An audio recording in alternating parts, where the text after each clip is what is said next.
Pesta Rakyat. Acara hiburan gratis menyisakan 80 ton sampah.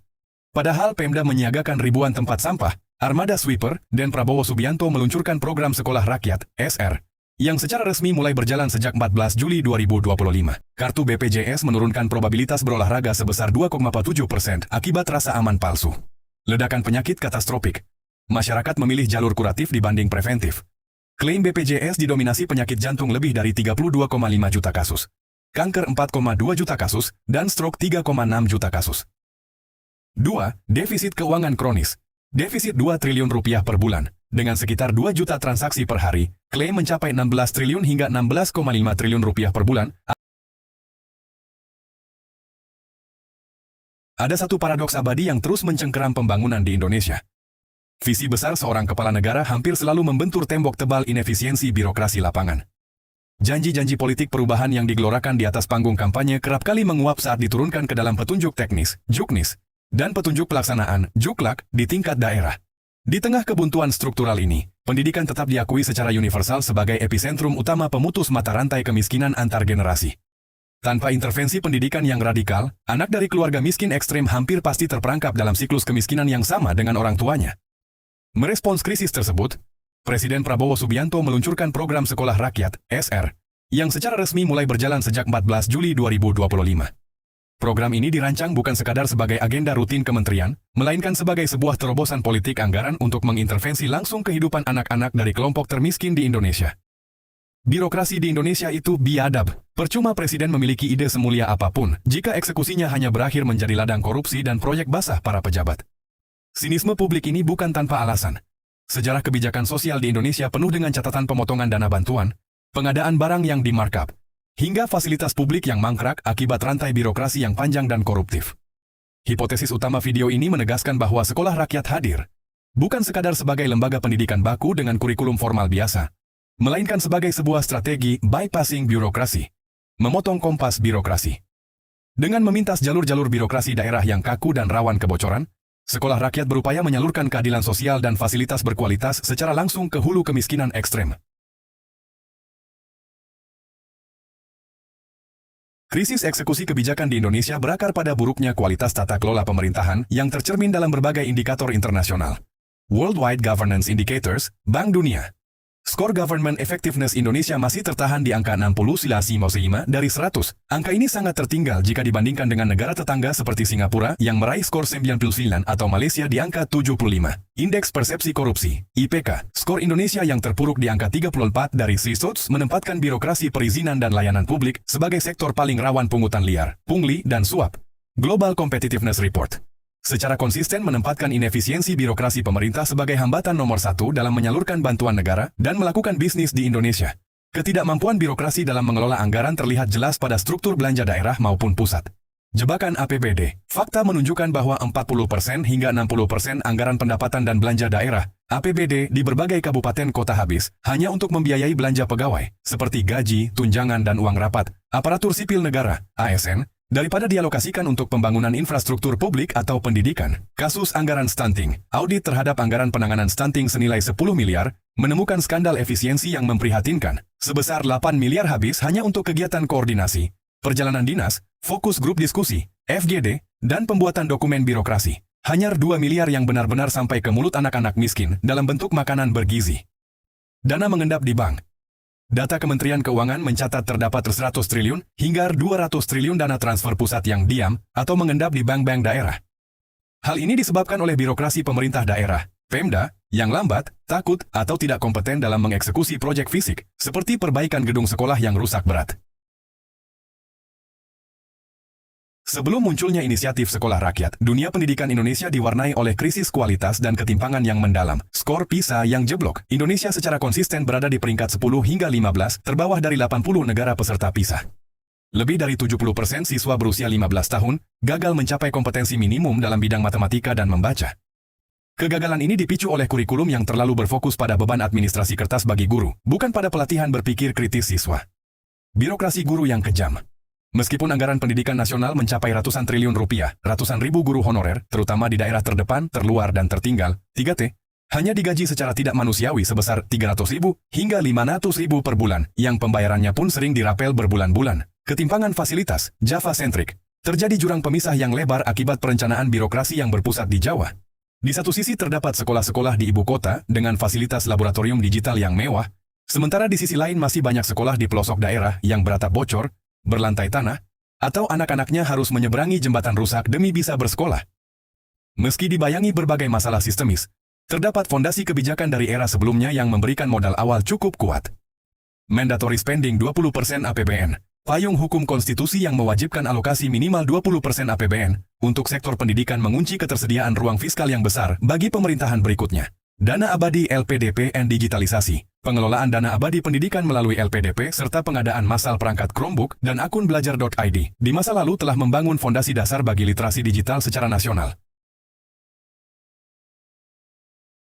Sekolah rakyat dirancang dengan filosofi bypass system untuk meruntuhkan tembok birokrasi daerah yang kaku. Sentralisasi anggaran, pengelolaan dana dilakukan secara langsung dari Kementerian Pusat, Kementerian Sosial, menuju satuan asrama sekolah, sehingga meminimalkan risiko penyusutan atau pemotongan dana di tingkat dinas-dinas daerah. Intervensi total kemiskinan makro. Negara tidak lagi memberikan bantuan berupa uang tunai yang rawan diselewengkan atau habis untuk kebutuhan konsumtif keluarga, melainkan langsung memberikan fasilitas hidup premium secara gratis, meliputi asrama berstandar tinggi, kasur layak, teknologi belajar, pakaian, hingga jupan gizi harian.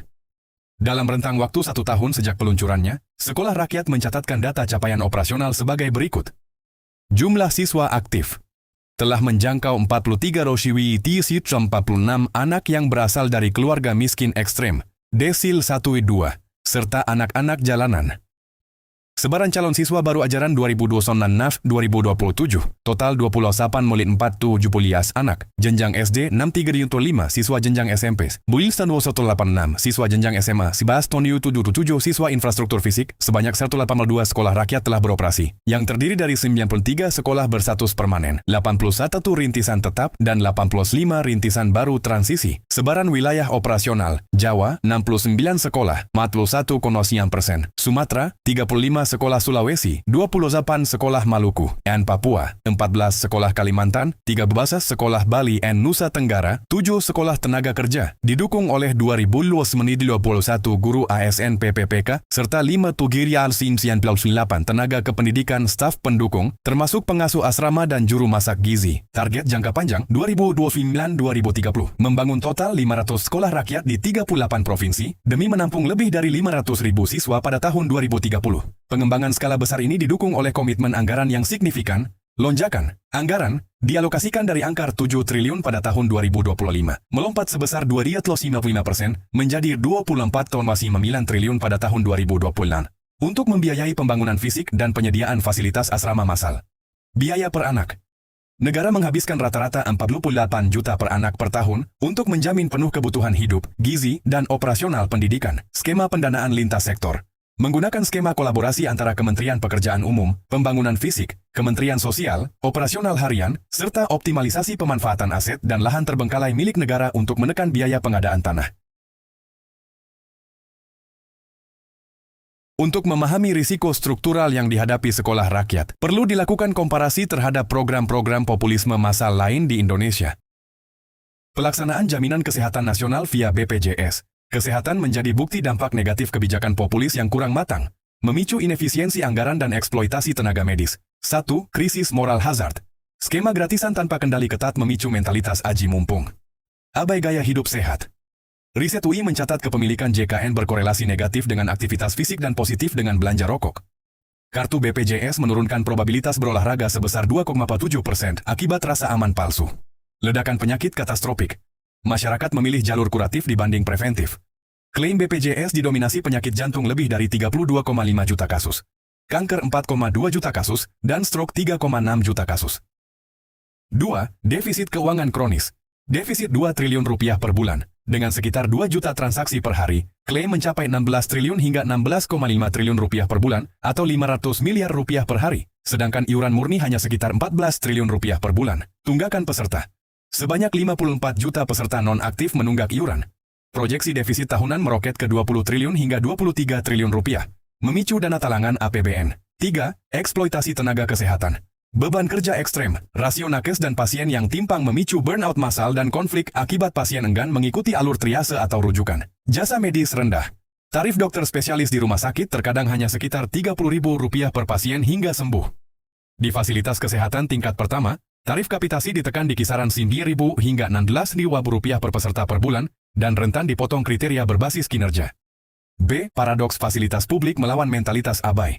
Secanggih apapun fasilitas negara, semuanya sia-sia jika dibenturkan dengan mentalitas tidak tertib. Kasus Pesta Rakyat. Acara hiburan gratis menyisakan 80 ton sampah. Padahal Pemda menyiagakan ribuan tempat sampah, armada sweeper, dan Sria Pudi Sirius pasukan oranye. Puluhan miliar APBD tersedot hanya untuk pembersihan dan pengerukan drainase tersumbat. Fasilitas transportasi dan jembatan penyeberangan orang. Pembangunan JPO miliaran rupiah dan Pelikan Crossing sepi pemakai karena warga merusak guardrail demi memotong jalan. Pengelola juga mencatat ratusan kasus pengerusakan dan pencurian aset publik yang membengkakkan biaya perawatan atau maintenance. Program Makan Bergizi Gratis, MBG. Konsep pemenuhan gizi anak sekolah sejatinya bernilai mulia. Namun di tingkat lapangan, program ini kerap dirusak oleh birokrasi daerah yang memaksakan skema tender vendor-vendor besar secara terpusat. Akibatnya timbul kerawanan praktik markup harga, menurunnya kualitas makanan, hingga kasus penyajian makanan basi, ketimbang memberdayakan warung dan UMKM lokal secara mandiri. Koperasi desa, Kopdes, pembentukan koperasi secara massal dan terburu-buru di berbagai wilayah, seringkali hanya berakhir sebagai kegiatan papan nama, demi mengejar target formalitas yang bersifat top-down. Tanpa kesiapan manajemen, lembaga ini rawan menjadi ajang perburuan rente, rent seeking, dan bancakan modal desa. Di balik perdebatan konsepnya, sekolah rakyat telah membuktikan dampak positif nyata bagi sebagian anak-anak marginal.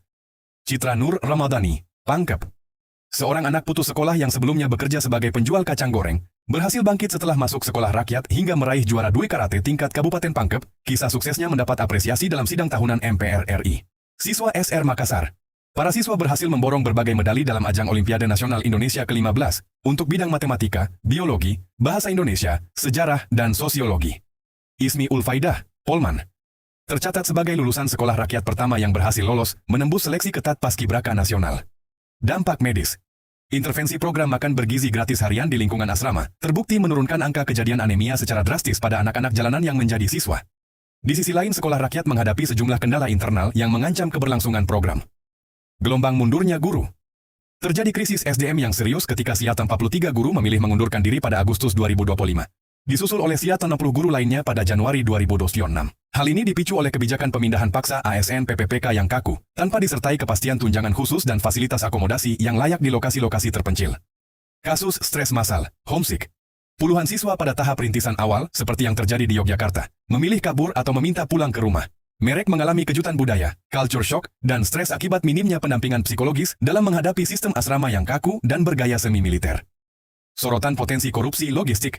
Merekahnya kegaduhan publik terkait pengadaan logistik bernilai miliaran rupiah, seperti pembelian sepatu dan laptop dalam jumlah besar secara instan. Kondisi ini memaksa Kementerian Sosial menggandeng Komisi Pemberantasan Korupsi, KPK, untuk melakukan asistensi pencegahan korupsi. Konsep sekolah rakyat terbukti mampu berfungsi sebagai mesin pengubah nasib, sosial elevator, bagi anak-anak dari kemiskinan ekstrim secara cepat, sekaligus memintas lambatnya jalur birokrasi daerah. Kehadirannya memberikan harapan baru dalam meretas ketimpangan akses pendidikan di Indonesia. Meski demikian, program ini memiliki kerentanan internal jika birokrasi pusat masih menerapkan pendekatan feodal yang bersifat top-down, mengabaikan kesejahteraan dan hak-hak dasar para guru, serta tidak menutup celah rawan korupsi pada rantai pengadaan barang dan logistik. Reformasi tata kelola guru. Menghentikan praktik pemindahan paksa guru ASN PPPK secara sepihak. Pemerintah harus menerapkan skema insentif yang transparan, penyediaan tempat tinggal yang layak, serta pemberian tunjangan wilayah khusus yang manusiawi. Transparansi digital total. Mengintegrasikan seluruh proses pengadaan logistik dan operasional sekolah asrama ke dalam platform e-budgeting yang terbuka, open source, sehingga dapat dipantau dan diaudit langsung oleh masyarakat sipil serta lembaga pengawas. Pelibatan lembaga independen. Mengubah pola pengelolaan asrama dari bentuk birokrasi kementerian menjadi Badan Layanan Umum, BLU, atau menjalin kemitraan profesional dengan yayasan lembaga nirlaba swasta yang berpengalaman. Langkah ini penting agar tata kelola sekolah rakyat terbebas dari kekakuan dan kerumitan aturan birokrasi kementerian.